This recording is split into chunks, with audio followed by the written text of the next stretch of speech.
മഴയാണ്. രാത്രിയൊക്കെ ശക്തമായിട്ടുള്ള മഴയായിരുന്നു. ഇപ്പൊ 2-3 ദിവസമായിട്ട് നമ്മളുടെ ഇവിടെ തിരുവനന്തപുരത്തൊക്കെ ഇങ്ങനെയാണ് കേട്ടോ. നല്ല ശക്തിക്ക് തന്നെ ഉള്ള മഴയൊക്കെയാണ്. അപ്പൊ നിങ്ങളുടെ എവിടെയൊക്കെ മഴയുള്ള സ്ഥലങ്ങൾ എവിടെയൊക്കെയാണെന്നൊന്ന് പറയട്ടാ. ഞാന് ഒരു അടിപൊളി ബ്രേക്ക്ഫാസ്റ്റ് ഉണ്ടാക്കാൻ വേണ്ടിയിട്ട് 2 കപ്പ് ഗോതമ്പ് മാവാണ് ഒരു പാത്രത്തിലേക്ക് ഇട്ട് കൊടുക്കുന്നത്. പിന്നെ നമുക്ക് 2 ടേബിൾ സ്പൂൺ റവ വേണം. വറുത്ത റവയോ വറുക്കാത്തതോ ഏത് വേണമെങ്കിലും എടുക്കാം. പിന്നെ നമുക്ക് വേണ്ടത് 1 ടേബിൾ സ്പൂൺ ചില്ലി ഫ്ലേക്സും 1 ടേബിൾ സ്പൂൺ കറുത്ത എള്ളും 1 ടീസ്പൂൺ മഞ്ഞൾപ്പൊടിയും പിന്നെ നമുക്ക് 1 ടീസ്പൂൺ ഗരം മസാല പൊടിയും കൂടി ചേർത്തിട്ട് പാകത്തിനുള്ള ഉപ്പും കൂടി ഇതിലേക്ക് ഇട്ട് കൊടുക്കാം. പിന്നെ മെയിൻ ആയിട്ട് നമുക്ക് വേണ്ടത് ചോറാണ്. ഞാനിവിടെ 1 കപ്പ് ചോറ് മിക്സിയുടെ ജാറിലേക്ക് ഇട്ട ശേഷം 1 കപ്പ് വെള്ളം കൂടി ഒഴിച്ചിട്ട് നമുക്കിതൊന്ന് അരച്ചെടുക്കണം. അതായത് ഇപ്പൊ ഞാൻ അരച്ചെടുത്തോണ്ട് വന്നിട്ടുണ്ട്. അപ്പൊ ഇതുപോലെ വേണം അരച്ചെടുക്കാൻ. നമ്മൾ ഈ എടുത്തു വെച്ചിരിക്കുന്ന മാവിന്റെ കൂട്ട് ഇതുപോലെ ഒന്ന് മിക്സ് ചെയ്ത് കൊടുക്കണം. നല്ലതുപോലെ ഒന്ന് മിക്സ് ആക്കിയ ശേഷം ഇനി ഇതിലേക്ക് നമുക്ക് 1 ടേബിൾ സ്പൂൺ നെയ്യും കൂടി ഇതിലേക്ക് ചേർത്ത് കൊടുക്കണം. നെയ്യും കൂടി ഇട്ട ശേഷം നമ്മൾ പുട്ടിനൊക്കെ ഇങ്ങനെ നനയ്ക്കാനായിട്ട് എടുക്കുന്നത് പോലെ ഇതൊന്ന് മിക്സ് ചെയ്ത് കൊടുക്കാം. ഇതുപോലെ മിക്സ് ചെയ്ത് കൊടുക്കണം. അപ്പൊ നമ്മൾ ഇതിലേക്ക് വെള്ളം ഒന്നും ചേർക്കത്തില്ല. നമ്മൾ ഈ അരച്ചിരിക്കുന്ന ചോറിന്റെ കൂട്ടില്ലേ, അതാണ് ഇതിലേക്ക് ഒഴിച്ചിട്ട് നമ്മൾ കുഴച്ചെടുക്കുന്നത്. അപ്പൊ കുറേശ്ശെ ഒഴിച്ചു നോക്കണം നമുക്ക് എത്ര വേണം എന്നുള്ളത്. അപ്പൊ നല്ല ഒരു മണം വരും കേട്ടോ. കാരണം ഈ ഒരു മസാലയും നെയ്യും ഒക്കെ ചേർന്നിട്ട് നല്ല അടിപൊളി ബ്രേക്ക്ഫാസ്റ്റ് ഐറ്റം ആണ്. അപ്പം നമ്മൾ ഇതുപോലെ കുറേശ്ശെ ഒഴിച്ച് വേണം ഇത് കുഴച്ചെടുക്കാൻ. മൊത്തത്തിലേ ആദ്യം അങ്ങ് ഒഴിച്ച് കളയരുത്. അപ്പൊ പിന്നെ ആ കുഴപ്പ് ശരിയാവത്തില്ല. അപ്പൊ ഇത് ഒരുപാട് ലൂസാക്കിയിട്ടും ഒരുപാട് ടൈറ്റ് ആക്കിയിട്ടും അല്ല കുഴക്കുന്നത്. ഒരു മീഡിയം രീതിയിലാണ് നമ്മളിത് കുഴച്ചെടുക്കണം. ഇതുപോലെ നല്ലതുപോലെ ഒന്ന് കുഴച്ചെടുക്കണം. കണ്ടോ, ഈ ഒരു പരുവം.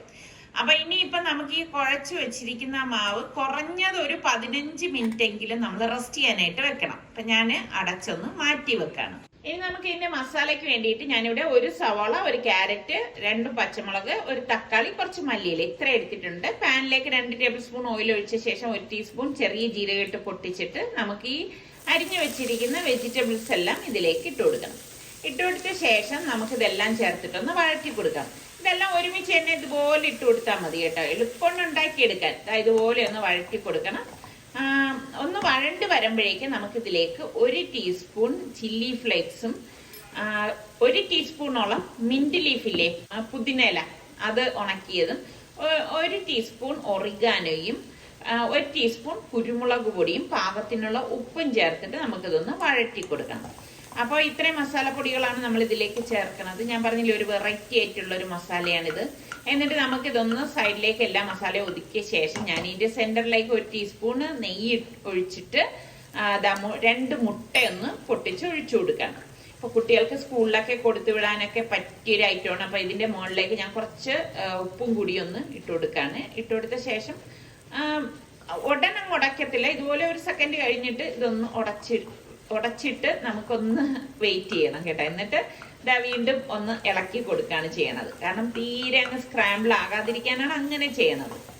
എന്നിട്ട് നമുക്ക് ഈ എല്ലാ വെജിറ്റബിൾസും കൂടി ചേർത്തിട്ട് ഇതുപോലെ ഒന്ന് മിക്സ് ചെയ്ത് കൊടുക്കാം. വെളിയിൽ നല്ല മഴ പെയ്തുകൊണ്ടിരിക്കുകയാണ് കേട്ടോ.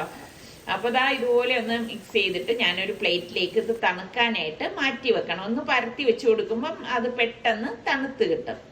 ഇപ്പൊ നമ്മള് മാവ് കുഴച്ചത് കണ്ടില്ലേ, അതൊന്നും കൂടി ഒന്ന് കുഴക്കുക. ഇതുപോലെ ഒന്ന് കുഴച്ചു കൊടുത്താൽ മതി. എന്നിട്ട് നമുക്ക് ഇതിനെ ഉരുളയാക്കി ഒന്ന് ഉരുട്ടിയെടുക്കണം. നമ്മൾ എത്ര വലിപ്പത്തിലാണോ എടുക്കുന്നത് ആ ഒരു സൈസിൽ ഉരുട്ടി എടുത്താൽ മതി. അപ്പൊ അത്യാവശ്യം കുറച്ച് വലിപ്പത്തിലാണ് ഞാനിപ്പോ ഇത് എടുക്കുന്നത്. അതുകൊണ്ട് തന്നെ ഈ ഒരു സൈസിലാണ് ഉരുട്ടിയെടുക്കുന്നത്. എന്നിട്ട് നമുക്ക് കുറച്ച് മാവ് തൂകിയിട്ട് ഈ ഉരുട്ടിയെടുത്തതിനെ ഒന്ന് പരത്തി കൊടുക്കണം കേട്ടോ. ചപ്പാത്തി പ്രസ്സിൽ വെച്ചിട്ട് പ്രസ് ചെയ്തെടുത്താലും മതി. അതൊക്കെ നിങ്ങളുടെ സൗകര്യത്തിനനുസരിച്ച് ചെയ്തെടുത്താൽ മതി. അപ്പൊ ഇതുപോലെ നിങ്ങൾക്കും വെറൈറ്റി ആയിട്ടുള്ള ബ്രേക്ക്ഫാസ്റ്റ് ഒക്കെ ഉണ്ടാക്കാൻ ഇഷ്ടമായിരിക്കുമല്ലോ. പ്രത്യേകിച്ച് കുട്ടികൾക്കൊക്കെ ഇതുപോലെയൊക്കെ ഉണ്ടാക്കി കൊടുത്താൽ അവർക്ക് ഭയങ്കര ഇഷ്ടമായിരിക്കും. അപ്പൊ ഈ ഒരു രീതിയിലാണ് ഞാനിത് പരത്തി എടുത്തിരിക്കുന്നത്. കണ്ടോ, ഇത് കുറച്ച് കനം വേണം കേട്ടോ. തീരെ അങ്ങ് നൈസാക്കി പരത്തി കളയരുത്.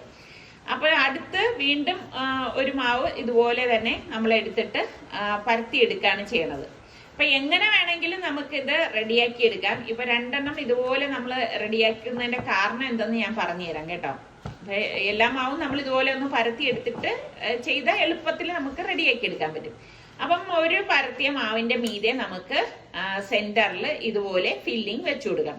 ഫില്ലിംഗ് തന്നെ നമുക്ക് ഇഷ്ടമുള്ള രീതിയിലുള്ള ഫില്ലിംഗ് തയ്യാറാക്കാം. ഇത് വളരെ സിമ്പിളും എളുപ്പത്തിലും ഉണ്ടാക്കിയെടുക്കാൻ പറ്റുന്ന ഫില്ലിംഗ് ആണ്. പിന്നെ അടുത്ത മാവ് ഇതിന്റെ മീതെ പരത്തിയ മാവ് ഇതുപോലെ വെച്ചു കൊടുക്കണം. വെച്ചു കൊടുത്തിട്ട് ഞാൻ ഒരു കട്ടർ കൊണ്ട് ഒന്ന് പ്രസ് ചെയ്ത് കൊടുക്കാണ്. അപ്പൊ അതവിടെ ടൈറ്റ് ആയിട്ട് ഇരുന്നോളൂ. അപ്പൊ ബാക്കി വരുന്ന എക്സസ് മാവ് കളയരുത്. വീണ്ടും നമുക്ക് ഉരുട്ടി ഇതുപോലെ തന്നെ പരത്തി എടുക്കാവുന്നതാണ്. അപ്പൊ കണ്ട കറക്റ്റ് ആയിട്ട് ഫില്ലിങ് അതിന്റെ സെന്ററിൽ ഇരിക്കുകയും ചെയ്യുന്നുണ്ട്. അതവിടെ സ്റ്റിക്കായി ഇരുന്നോളും. അപ്പൊ ഇത്രയേ ഉള്ളൂ സംഭവം. കണ്ട ഒരു വെറൈറ്റി അല്ലേ.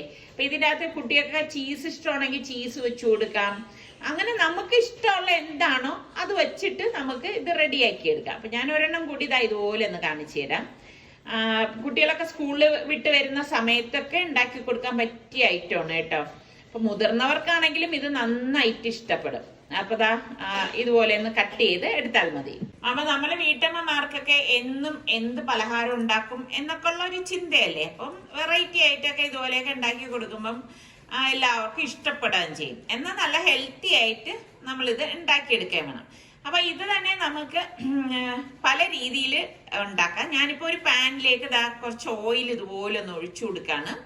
ഓയിൽ ഒഴിച്ച ശേഷം നമുക്ക് ഈ ഓയിൽ നല്ലതുപോലെ ചൂടായപ്പോൾ ഫ്ലെയിം ഒന്ന് കുറച്ചു കൊടുക്കണം. അതിനുശേഷം ഈ ഫില്ലിങ് വെച്ച അത് നമുക്ക് ഇതിനുള്ളിലേക്ക് വെച്ചിട്ട് വേണം ഇത് ഫ്രൈ ചെയ്തെടുക്കാൻ. അപ്പം എണ്ണ ഇല്ലാതെയും നമുക്ക് ഇത് റെഡിയാക്കി എടുക്കാം. പക്ഷെ ഇതുപോലെ കുറച്ച് ഓയിൽ കേട്ടോ, ശാലോ ഫ്രൈ ചെയ്താണ് എടുക്കുന്നത്. ഓയിൽ ഫ്രൈ ചെയ്തെടുക്കുമ്പോൾ നല്ല ടേസ്റ്റ് ആണ് കേട്ടോ. എന്നിട്ട് നമുക്കൊന്ന് മറിച്ചിട്ട് കൊടുക്കാം. ഒട്ടും എണ്ണ കുടിക്കുക ഒന്നും ചെയ്യത്തില്ല കേട്ടോ. തീരെ അങ്ങ് ലോ ഫ്ലെയിം ആവരുത്. അങ്ങനെ വന്നു കഴിഞ്ഞാൽ എണ്ണ കുടിക്കും കേട്ടോ. അപ്പൊ ഇതുപോലെ തിരിച്ച് മറിച്ചിട്ട് നല്ല ഒരു ഗോൾഡൻ കളർ ആവുന്നത് വരെ നമ്മൾ ഇതൊന്ന് ഫ്രൈ ആക്കി എടുക്കണം. അപ്പൊ ഈ പലഹാരം കഴിക്കാനായിട്ട് ശരിക്കും പറഞ്ഞ കറികളുടെ ആവശ്യമേ ഇല്ല കേട്ടോ. കാരണം ഇതിനുള്ളിലൊക്കെ ഫില്ലിംഗ് ആണ്. ഫില്ലിംഗ് നല്ലതുപോലെ നമ്മൾ നിറച്ചിട്ടുണ്ട്. എന്നിട്ടാണ് നമ്മൾ ഇത് ഉണ്ടാക്കിയിരിക്കുന്നത്. അപ്പൊ അടിപൊളി ടേസ്റ്റ് ആണ്. പിന്നെ നിങ്ങൾക്ക് മക്കൾക്കൊക്കെ കൊടുക്കണമെങ്കിൽ കെച്ചപ്പും കൂട്ടി കൊടുക്കുകയാണെങ്കിൽ അവർക്ക് ഭയങ്കര ഇഷ്ടമായിരിക്കും കേട്ടോ. എന്തായാലും ഈ ഒരു പലഹാരം നിങ്ങൾ എല്ലാവരും ഒന്ന് ട്രൈ ചെയ്ത് നോക്കിയിട്ട് വീട്ടിലുള്ളവരൊക്കെ കഴിച്ച ശേഷം എനിക്കൊന്ന് ഫീഡ്ബാക്ക് കൂടെ തരണം കേട്ടോ. അപ്പോഴല്ലേ എനിക്ക് അറിയാൻ കഴിയത്തല്ലോ ഇത് നിങ്ങൾക്കൊക്കെ ഇഷ്ടപ്പെട്ടോ ഇല്ലയോ എന്നൊക്കെ ഉള്ള കാര്യം. പിന്നെ നിങ്ങൾ മറക്കുകയും ചെയ്യരുത്. ഇത് ഇഷ്ടപ്പെടാണെങ്കിൽ നിങ്ങൾ ഇപ്പൊ തന്നെ ഒന്ന് ലൈക്ക് ചെയ്തേക്കണം കേട്ടോ. പിന്നെ ആയിക്കഴിഞ്ഞാൽ ചിലപ്പോൾ നിങ്ങൾ മറന്നുപോയാലോ.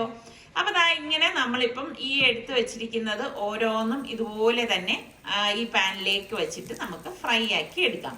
ഞാൻ പറഞ്ഞില്ലേ ഡീപ് ഫ്രൈ ചെയ്തെടുക്കരുതേ. ഒരുപാട് ഓയിൽ ഒഴിച്ചിട്ട് അങ്ങ് ഫ്രൈ ആക്കി എടുക്കരുതേ. ഈ ഒരു രീതിയിൽ മാത്രം ഫ്രൈ ചെയ്ത് എടുത്താൽ മതിയാവും. അപ്പൊ ഈ ഒരു രീതിയിൽ എനിക്ക് 4 എണ്ണം ഉണ്ടാക്കാൻ കഴിഞ്ഞിട്ടുണ്ട്. അപ്പൊ എന്തായാലും നിങ്ങൾ ട്രൈ ചെയ്യണം. ഇതിന്റെ ഉൾഭാഗം ഞാനൊന്ന് കാണിച്ചു തരാം. കട്ട് ചെയ്യുമ്പോഴേക്ക് ഇങ്ങനെയാണ് ഇതിന്റെ ഉൾഭാഗം ഇരിക്കുന്നത്. പിന്നെ ഇത് ചൂടോടെ കഴിക്കാനാണ് ടേസ്റ്റ് കൂടുതൽ കേട്ടോ. മുട്ടയൊക്കെ ചേർന്നത് കൊണ്ട് തന്നെ. മുട്ടയ്ക്ക് പകരം നിങ്ങൾക്ക് ചിക്കൻ വേണമെങ്കിൽ ചിക്കൻ, അല്ലെങ്കിൽ വെറും വെജിറ്റബിൾ വെച്ച് നമുക്കിത് റെഡിയാക്കി എടുക്കാവുന്നതാണ്. അങ്ങനെ അടിപൊളി ബ്രേക്ക്ഫാസ്റ്റ് റെഡിയായി. ഇനി നമുക്ക് സൽമാന്റെ ദുബായ് വിശേഷങ്ങളൊന്ന് കാണാം. ഹലോ ഗായ്സ്, അങ്ങനെ മറ്റൊരു വീക്കെൻഡ് എത്തിയിരിക്കുകയാണ്. ഞാനിപ്പോൾ ഓഫീസിൽ നിന്ന് എത്തിയതേ ഉള്ളൂ. പക്ഷേ നേരമൊക്കെ ഓൾറെഡി ഇരുട്ടി കേട്ടോ. ഇവിടെ തണുപ്പിൻ്റെ മുന്നോടിയായിട്ടാണ്. ഇപ്പം സൂര്യൻ നേരത്തെ അസ്തമിക്കും, ചന്ദ്രൻ നേരത്തെ ഉദിക്കും. ഫുൾ മൂണാണ്. ക്യാമറയിൽ ആസ് യൂഷ്വൽ പതിയൂല, പക്ഷേ കാണാൻ നല്ല ഭംഗിയുണ്ട്, നല്ല രസമുണ്ട് കേട്ടോ കാണാനായിട്ടെന്ന്. അപ്പോൾ ഏതായാലും കഴിഞ്ഞ ആഴ്ചത്തെ വീഡിയോ നിങ്ങൾക്ക് എല്ലാവർക്കും ഇഷ്ടപ്പെട്ടു എന്ന് അറിഞ്ഞാൽ വളരെ സന്തോഷം. കുക്കിങ്ങിനെ പറ്റിയും എല്ലാം നല്ല ഫീഡ്ബാക്കായിരുന്നു. അതൊക്കെ ശരിക്കും കമൻറ്റൊക്കെ വായിക്കാൻ നല്ല രസമാണ് കേട്ടോ. ഈ ആഴ്ചയും അതേപോലെ വെറൈറ്റി റെസിപ്പിയൊക്കെ ആയിട്ട് വരാമെന്ന് കരുതിയതാണ്. പിന്നെ ഇവിടുത്തെ ലൈഫൊക്കെ ആകുമ്പോൾ അറിയാമല്ലോ, ജോലിയും തിരക്കൊക്കെ വരുമ്പോഴത്തേക്ക് പിന്നെ അങ്ങ് നടക്കൂല. അതുകൊണ്ട് ഈ ആഴ്ച ഇനി കുക്കിംഗ് നടക്കുമെന്ന് എനിക്കറിയില്ല. പിന്നെ ഇത് കണ്ടോ, ഇത് ഇത്രയും തിരക്ക് എന്താണെന്ന് വെച്ചാൽ ഇത് നമുക്ക് UAE-ലുള്ളവർക്കറിയാം. ഈ ആഴ്ച നമുക്ക് ലോങ് വീക്കെൻഡാണ്. അതായത് വെള്ളിയാഴ്ച, നാളെ നബിദിനത്തിൻ്റെ അവധിയാണ്. പിന്നെ സാറ്റർഡേ സൺഡേ വീക്കെൻഡ്. എനിക്ക് ആക്ച്വലി സാറ്റർഡേ എല്ലാം ഓൾട്ടർനേറ്റ് സാറ്റർഡേ എനിക്ക് വർക്കിംഗ് ആണ്. പിന്നെ ഈ ഒരു സാറ്റർഡേ ഞാൻ ലീവ് എടുക്കാമെന്ന് കരുതി. കാര്യം ഒരു വിശേഷം എന്താണെന്ന് വെച്ചാൽ കുറേ വർഷങ്ങൾക്ക് ശേഷം നമുക്കിപ്പോൾ അവസരവും എല്ലാം കൂടെ ഒത്തുചേർന്ന് കിട്ടിയൊരു കാര്യമാണ്. ഒരു യാത്രയ്ക്ക് പോകാമെന്ന് കരുതി എല്ലാം റെഡിയാക്കി വെച്ചിരിക്കുകയാണ്. എല്ലാവർക്കും മനസ്സിലേക്കാണ് എന്താ സംഭവം. ഉംറയ്ക്ക് പോകാൻ നമ്മൾ ഇൻഷാല്ലാ നമ്മൾ കരുതിയിരിക്കുകയാണ്. ഞാൻ ഇത് കണ്ടോ, ഇത് ഇഹ്റാമിൻ്റെ തുണി എനിക്കുള്ളത് സൂക്ക് നാഞ്ചാണ്, അതും ബെൽറ്റും. ഫാബി ഇപ്പോൾ കുളിക്കാൻ കയറിയിരിക്കുകയാണ്. ഫാബി ഇൻഷാല്ല ഇപ്പോൾ റെഡിയായി ഇപ്പോൾ വരും. പിന്നെ ഇത് വ്ളോഗൊക്കെ ആയിട്ട് ചെയ്യാനായിട്ട് ഞാൻ ഉദ്ദേശിക്കുന്നില്ല. പക്ഷേ ഈ ഒരു അവസരം നിങ്ങളോട് ഇത് ഞാൻ നല്ലൊരു കാര്യം ഷെയർ ചെയ്യാമെന്ന് ഞാൻ കരുതിയതാണ്. അതായത് നമ്മളിപ്പം പോകുമ്പോഴത്തേക്ക് നമുക്ക് രണ്ടുപേർക്ക് വേണ്ടി നിങ്ങളെല്ലാവരും ദുആ ചെയ്യണം. നിങ്ങളുടെയൊക്കെ പ്രാർത്ഥനകളിൽ ഉൾപ്പെടുത്തണം. നല്ലൊരു ഉംറയ്ക്ക് വേണ്ടി, നല്ലൊരു യാത്രയ്ക്ക് വേണ്ടിയും നിങ്ങളെല്ലാവരെയും നമ്മളും തീർച്ചയായിട്ടും നമ്മുടെ പ്രാർത്ഥനകളിൽ ഉൾപ്പെടുത്തുന്നതാണ്. ഞാൻ അവസാനം പോയത് നമ്മൾ സൗദിയിലുണ്ടായിരുന്ന സമയത്താണ് ഞാൻ അവസാനം പോയത്. അതിനുശേഷം പലവട്ടം എനിക്ക് പോകണമെന്ന് ആഗ്രഹം ഉണ്ടായിരുന്നു. പക്ഷേ നമ്മളെന്താ പറയില്ലേ, ഈ എല്ലാം ഒത്തു തരണമെന്നുള്ളത്. അതിൻ്റെ സമയം എനിക്കൊന്ന് ഇപ്പോഴാണ് ആയത്. അപ്പോൾ അങ്ങനെ ഇപ്പം ഇപ്രാവശ്യം സ്പെഷ്യലും കൂടെ ആണല്ലോ, ഞാനും ഫാബിയും കൂടെയാണ് നമ്മൾ ഒരുമിച്ചാണ് നമ്മൾ ഉംറ ചെയ്യാനായിട്ട് നമ്മൾ പോകുന്നത്. അപ്പോൾ അതുകൊണ്ട് തന്നെ ഇത് വളരെ സ്പെഷ്യലായിട്ടുള്ളൊരു യാത്രയാണ്. നമ്മുടെ ഫ്ലൈറ്റ് എന്ന് പറയുന്നത് രാത്രി 12 മണിക്കാണ് ഇവിടെ ദുബായിൽ നിന്ന് നേരെ ജിദ്ദയിലേക്ക്. പിന്നെ അവിടെ നിന്ന് ഇൻഷാല്ലാ നേരെ മക്കത്തോട്ട് പോയിട്ട് ഉംറ ചെയ്യാമെന്നാണ് കരുതുന്നത്. അപ്പം ഇത് തീരുമാനിച്ച അപ്പം തന്നെ വിസയൊക്കെ നമുക്ക് പെട്ടെന്ന് തന്നെ നമുക്ക് കിട്ടും കേട്ടോ. അതായത് ഞാൻ ഇത്ര എളുപ്പത്തിൽ കിട്ടുമെന്ന് ഞാൻ ആക്ച്വലി പ്രതീക്ഷിച്ചതല്ല. സൗദിയുടെ നമ്മൾ വെബ്സൈറ്റിൽ നമ്മളൊരു വിസയുടെ സെക്ഷനിൽ പോയി കഴിഞ്ഞാൽ നമ്മൾ സിനിമ ടിക്കറ്റ് ബുക്ക് ചെയ്യുന്ന പോലെയാണ്. നമ്മൾ ഏത് ഡേറ്റിനാണ് പോകുന്നത്, എത്ര മണിക്ക് എത്തും, ബാക്കി ഡീറ്റെയിൽസ് നമ്മൾ കൊടുത്തു കഴിഞ്ഞാൽ പേയ്മെൻറ്റും കൂടെ ചെയ്യുമ്പോഴത്തേക്ക് അപ്പം തന്നെ നമ്മുടെ ഇതിൽ എത്തും. ഇതാണ് നമ്മുടെ വിസ എന്ന് നമ്മൾ പറയുന്നത്. നമ്മൾ ഓൺലൈൻ അപ്ലൈ ചെയ്ത് ഒറ്റ മിനിറ്റിലാണ് പേയ്മെൻറ്റ്. ഇത് ഇപ്പോൾ നമുക്കിവിടെ സൗദി വിസയ്ക്കുള്ള പേയ്മെൻറ്റ് എന്ന് പറയുന്നത് $110 ഇൻഷുറൻസും കൂടെ ചേർത്തിട്ട്. അത് അടച്ച് നമുക്ക് ആ ഒറ്റ മിനിറ്റ് കൊണ്ട് തന്നെ വിസ നമുക്ക് നമ്മുടെ ഇൻബോക്സിലെത്തും. അപ്പോൾ ഇതാണ് ഇപ്പോഴത്തെ ഓൺലൈൻ വിസ പ്രൊസീജിയർ. എനിക്ക് ഇതിനെക്കുറിച്ച് വലിയ അറിവില്ലായിരുന്നു. ഇതിലേക്ക് ഇറങ്ങി തിരിച്ചപ്പോഴാണ് ആക്ച്വലി അറിഞ്ഞു. ഞാൻ ആക്ച്വലി വിചാരിച്ച് ട്രാവൽ ഏജൻസി വഴിയൊക്കെ ചെയ്യാമെന്നാണ് കരുതിയിരുന്നത്. പിന്നെയാണ് എൻ്റെ അടുത്ത് ഓരോരുത്തർക്ക് അതിൻ്റെ ആവശ്യമില്ല, ഓൺലൈനിൽ നമുക്ക് ചെയ്യാവുന്നതേ ഉള്ളൂ എന്ന് പറഞ്ഞാൽ അങ്ങനെ സ്വന്തമായിട്ട് തന്നെ അപ്ലൈ ചെയ്ത് നമുക്ക് ഇൻഷുറൻസും വരും, പിന്നെ അതും നമ്മുടെ വിസയും അപ്പോൾ തന്നെ നമ്മുടെ ഓൺലൈൻ വരും. നമ്മുടെ ഫ്ലൈറ്റ് രാത്രി 12:10 ദുബായിൽ നിന്ന് ജിദ്ദയിലേക്കാണ്. അപ്പോൾ എല്ലാം നമ്മൾ റെഡിയാക്കി നമ്മൾ വെച്ചിട്ടുണ്ട്. ഇനി എനിക്ക് റെഡിയാവണം. ഫാബി കുളിച്ച് റെഡിയായി നമ്മൾ ഇറങ്ങുന്നതാണ്. അപ്പോൾ ഇതൊക്കെയാണ് കാര്യങ്ങൾ. ഇപ്പം ഫാബി ഇറങ്ങിയുടനെ ഞാനും കുളിച്ച് റെഡിയായി നമ്മളപ്പം തന്നെ ഇറങ്ങുകയാണ്. ഞാൻ തന്നെ എനിക്ക് വണ്ടി ഓടിച്ച് നമ്മൾ അവിടെ പോയിട്ട് എയർപോർട്ടിൽ വണ്ടി പാർക്ക് ചെയ്തിട്ട് പോകാമെന്നാണ് കരുതുന്നത്.